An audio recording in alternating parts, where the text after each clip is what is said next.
Hello student, my self Anil Kushwaha from chemistry cracker classes. मैं आज आपको हेलो एल्केन एंड एराइन की टॉप 10 सीरीज में नए 10 क्वेश्चंस लेकर आया हूँ। आज के जो हमारे क्वेश्चंस होंगे वो substitution nucleophilics first order and second order से ही रिलेटेड होंगे ज़्यादातर। और मैंने वो क्वेश्चंस लिए हैं जो जेई और नीट में भी आए हुए हैं, रिपीटेड हैं, काफ़ी बार क्वेश्चंस रहते हैं और क्लास 12th में भी इसका क्वेश्चन ज़रूर रहता है। जरूरी नहीं है कि क्वेश्चन आपको थ्योरेटिकल हो, ऑब्जेक्टिव पैटर्न पे भी हो सकता है। SN1 SN2 का क्वेश्चन बोर्ड एग्जाम में हर साल रहता है।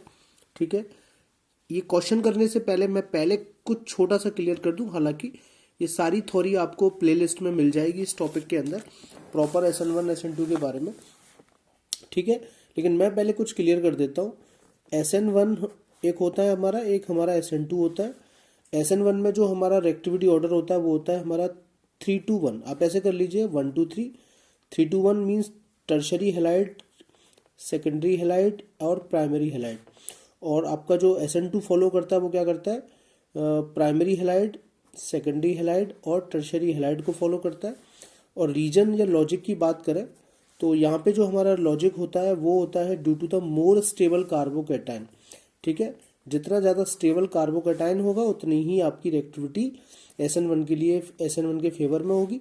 और SN2 कहता है कि लेस हिंड्रेंस चाहिए, मुझे क्या चाहिए, हिंड्रेंस चाहिए, वो भी लेस। जितनी कम हिंड्रेंस होगी रिएक्टिविटी मेरी ज़्यादा होगी SN2 के फेवर में। ठीक है, SN1 और SN2 एक बात और कहते हैं कि अगर आपके पास डिफरेंट हेलाइड है, जैसे RI है, RBr है, ठीक है, RCl है या RF है, तो दोनों के लिए हमारा सेम ऑर्डर रहता है। RI is more reactive then RBr और RBr is more reactive then RCl और RCl is more reactive RF। तो ये कुछ लॉजिक्स हैं, ये आपको क्लियर होने चाहिए SN1 SN2 से रिलेटेड। आइए देखिए, अब आपके क्वेश्चन फटाफट होते चले जाएंगे जो मेरे आज के टॉप 10 सीरीज में क्वेश्चन हैं। ठीक है, बस ये थोड़ा सा आइडिया होना चाहिए और प्रॉपर आप थ्योरी के लिए प्लेलिस्ट में जा सकते हैं। ठीक है, तो देखिए मेरा फर्स्ट क्वेश्चन आया हुआ है। ठीक है, मेरा फर्स्ट क्वेश्चन आया हुआ, the organic chloro compound which show complete stereochemical inversion during SN2 reaction. SN2 reactions is, SN2 reactions की बात हो रही है तो मैंने अभी अभी बताया था कि ये 1 2 3 फॉलो करता है। ये आपका टर्शरी हेलाइड है, ये आपका सेकेंडरी हेलाइड है। ठीक है, ये भी आपका सेकेंडरी हेलाइड है, ये इथाइल ग्रुप के साथ है, ये मिथाइल ग्रुप के साथ है। लेकिन आप किसको प्रेफर करेंगे, SN2 1 2 3 करता है तो प्राइमरी हेलाइड आपका मिथाइल है, हिंड्रेंस भी कम है, तो B answer is correct answer. ठीक है, आइए मेरा अगला क्वेश्चन है, ये AIPMT का रिपीटेड क्वेश्चन है। Which of the following undergo nucleophilic substitution exclusively by SN1 mechanism. SN1 आप सबको पता है कि SN1 किसको फेवर करता था, SN1 आपका फेवर करता था 3 to 1 को। ठीक है, SN1 फेवर करता था 3 to 1 को। ठीक है, और 3 to 1 में हम देखते थे मोर स्टेबल कार्बोकैटायन। मैं आपको बता दूं कि आपके पास दो और होते हैं। ठीक है, एक वेंजाइल कार्बोकैटायन होता है और एक एलाइल होता है। ठीक है, RS पे डिपेंड करते हैं, मोर रेजोनेटिंग स्ट्रक्चर्स पे डिपेंड करते हैं। ये 3 RS बनाता है और ये आपका 2 RS बनाता है। और जितने RS होंगे स्टेबिलिटी ऑफ कैटायन बढ़ेगा। ठीक है, तो अब आपके समझ में आ जाएगा एक ही बार में, मोर कार्बोकैटायन हमें देखना है। तो मेरा जो नेक्स्ट क्वेश्चन है, which of the following undergo nucleophilic substitution exclusive by SN1। Isopropyl ये 2 डिग्री होगा, ये 1 डिग्री होगा। क्लोरोबेंजीन ठीक है, क्लोरोबेंजीन भी 2 डिग्री होगा। लेकिन आप देख रहे हैं वेंजाइल क्लोराइड आ रहा है मेरे पास, वेंजाइल क्लोराइड जो मोर स्टेबल कार्बोकैटायन बनाएगा ड्यू टू रेजोनेंस। तो A answer is correct answer. Next question देखिए, which one of is most reactive towards SN1। मैंने बार बार कहा है कि SN1 किसको फॉलो करता है, 3 to 1 को फॉलो करता है। ये 1 डिग्री है आपका, लेकिन वेंजाइल कार्बोकैटायन है। ये भी आपका वेंजाइल कार्बोकैटायन का ही डेरिवेटिव है, लेकिन इस पर एक फिनाइल है। एक फिनाइल मान के चलिए 3 RS बनाता है। यहाँ पे 2 फिनाइल आते हैं, ये भी 2 डिग्री है। लेकिन आप जरा देखिए, यहाँ 3 डिग्री बन रहा है और 2 फिनाइल भी हैं और 3 डिग्री बन रहा है। ये ज़्यादा स्टेबल कार्बोकैटायन होगा, टर्शरी भी है, और रेजोनेंस का जो इफेक्ट आना है वो दो दो बेंजीन या फिनाइल ग्रुप की वजह से आना है। तो D answer is correct answer. ठीक है, आइए मेरा नेक्स्ट क्वेश्चन और अच्छा क्वेश्चन है। The correct increasing order of the reactivity of halide for SN1। आपको पता है SN1 किसको फॉलो करता है, SN1 करता है 3 to 1। 3 to 1 में टर्शरी से ज़्यादा हमारी होती है किसकी, एलाइल की, और एलाइल से ज़्यादा होती है बेंजाइल की। तो आप देख सकते हैं ए वाला जो है यहाँ पे बेंजाइल बन रहा है, आप लोग देख सकते हैं ये बेंजाइल बन रहा है, ये करेक्ट है। फिर एलाइल हेलाइड बनेगा, फिर आपका सेकेंडरी आ रहा है और फिर आपका प्राइमरी आ रहा है। इस तरीके से ए आंसर मेरा करेक्ट आंसर होगा। बाकी का ऑर्डर सारा डिस्टर्ब आ रहा है। 73 वाला जो क्वेश्चन है ये जेई का आया हुआ क्वेश्चन है या ट्रिपल ई में। हमें बताना है ABC के लिए SN1 का रिएक्टिविटी का ऑर्डर क्या होगा। तो आप सबको पता है कि रेजोनेंस होने से क्या होगा, स्टेबिलिटी आपके कार्बोकैटायन का इंक्रीज होगा। आप देख सकते हैं ये 2 डिग्री हैलाइड बनेगा, ये भी 2 डिग्री हैलाइड बनेगा, और ये तो प्राइमरी है तो ये तो सबसे कम होगा। तो पहले देखूं मेरा कम सबसे कहाँ आ रहा है। ये सबसे कम मुझे कहाँ मिल रहा है, यहाँ पे मिल रहा है। ठीक है, आप लोग देख सकते हैं सबसे कम मुझे यहाँ मिल रहा है। ठीक है, एक यहाँ पे भी मिल रहा है। अब मुझे इन दोनों में कंपेयर करना है कि बी पहले आएगा या सी पहले आएगा। तो आप लोगों को मैं बता दूं कि जब यहाँ से जो कार्बोकैटायन आएगा वो पाई सिग्मा प्लस रेजोनेंस में आ जाएगा, और रेजोनेंस आने से स्टेबिलिटी और इंक्रीज हो जाएगी। तो B is greater than, B is more reactive than C, और C is than A.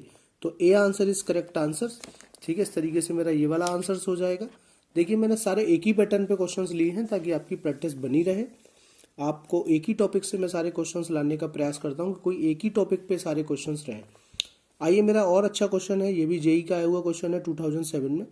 Which one of the following is the correct order of decreasing SN2 reactivity. SN2 किसको follow करता है, मैंने starting में ही बोला था वो 1 2 3 को फॉलो करता है। तो मुझे देखना है कि क्या यहाँ पे कोई 1 डिग्री है। यस 1 डिग्री है। डी ये 1 डिग्री है मोर एक्टिव, फिर मेरा 2 डिग्री आ रहा है, फिर मेरा 3 डिग्री आ रहा है। तो इस तरीके से D answer is correct answer. ठीक है, आइए मेरा और अच्छा एक और क्वेश्चन आ चुका है। SN2 की बात करनी है, रिएक्टिविटी ऑर्डर SN2 के लिए अरेंज करना है। एक मिथाइल हैलाइड है मेरे पास, एक इथाइल हैलाइड है मेरे पास, और ये मेरा एक सेकेंडरी एक टर्शरी है। तो ये तो क्लियर है कि SN2 तो 1 2 3 फॉलो करता है। तो टर्शरी कहाँ आ रहा है सबसे लिस्ट में, तो आप कहोगे सर टर्शरी तो यहाँ पे भी टर्शरी है, ये भी टर्शरी है, ये भी टर्शरी है, ये टर्शरी है। तो यहाँ से तो नहीं मैं कंपेयर कर पा रहा। जेई का आया हुआ क्वेश्चन है ये आपका 2014 का। ठीक है, तो मैं यहाँ तो सर नहीं कंपेयर कर पा रहा। फिर मेरा SN2 कहता है हमें तो 1 2 3 चाहिए, तो 3 तो आ रहा है। अब 2 कहाँ पे आ रहा है, 2 तो देखो यहाँ आ रहा है, तो 2 तो यहाँ पे आ रहा है। तो अब इन दोनों में से एक होगा, ये दोनों तो मैं नहीं कैंसिल कर दूंगा। अब इन दोनों में से मेरा एक होगा। अब लेकिन समस्या ये आ रही है कि ये भी 1 डिग्री है और ये भी 1 डिग्री है। सोचिए जरा, ये भी 1 डिग्री है, 1 डिग्री है, तो अब मैं किसको प्रेफर करूंगा। तो SN2 क्या कहता है, भाई मैं इस बेसिस पे काम करता हूँ जहाँ हिंड्रेंस कम होती है। यहाँ इथाइल है, ये वल्की ग्रुप है, ये छोटा ग्रुप है। तो जितनी कम हिंड्रेंस होगी रिएक्टिविटी ज़्यादा होगी। मिथाइल की हिंड्रेंस कम है इथाइल के कंपेयर में, और ये तो टर्शरी है, ये सेकेंडरी है, ये दोनों प्राइमरी हैं, लेकिन हिंड्रेंस यहाँ कम है। तो B answer is correct answer. ठीक है, B answer is correct answer. ठीक है, आइए मेरा अगले 2 क्वेश्चंस और रह गए हैं आज की टॉप 10 सीरीज में, मैं पहले उनको कर देता हूँ। ठीक है, फिर हम उसके बाद और चर्चा करेंगे नए क्वेश्चंस की। ठीक है देखिए, तो आज के मेरे 2 क्वेश्चंस और रह गए हैं। आपको बताना है which of the following is an example of SN2 reaction.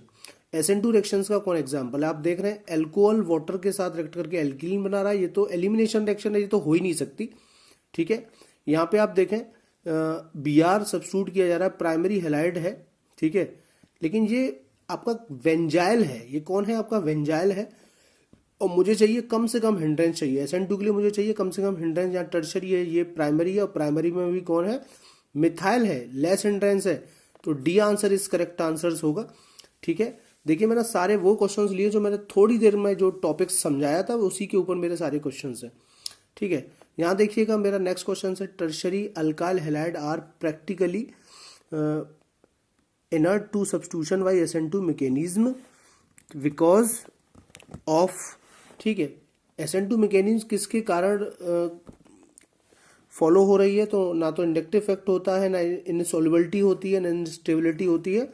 SN2 कहता है जितनी कम हिंड्रेंस होगी एक्टिविटी ज़्यादा होगी। मतलब फाइनली पूरा का पूरा किस पे डिपेंड करता है, स्ट्रिक्ट हिंड्रेंस पे डिपेंड करता है। तो B answer is correct answer.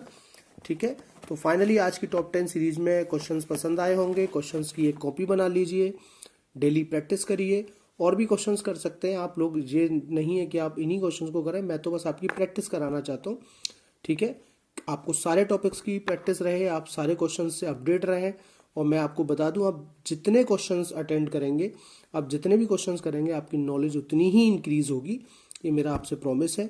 आज के लिए इतना ही। वीडियो पसंद आया है तो और भी स्टूडेंट्स को बताइएगा, लाइक करिए, सब्सक्राइब करिए। Thank you.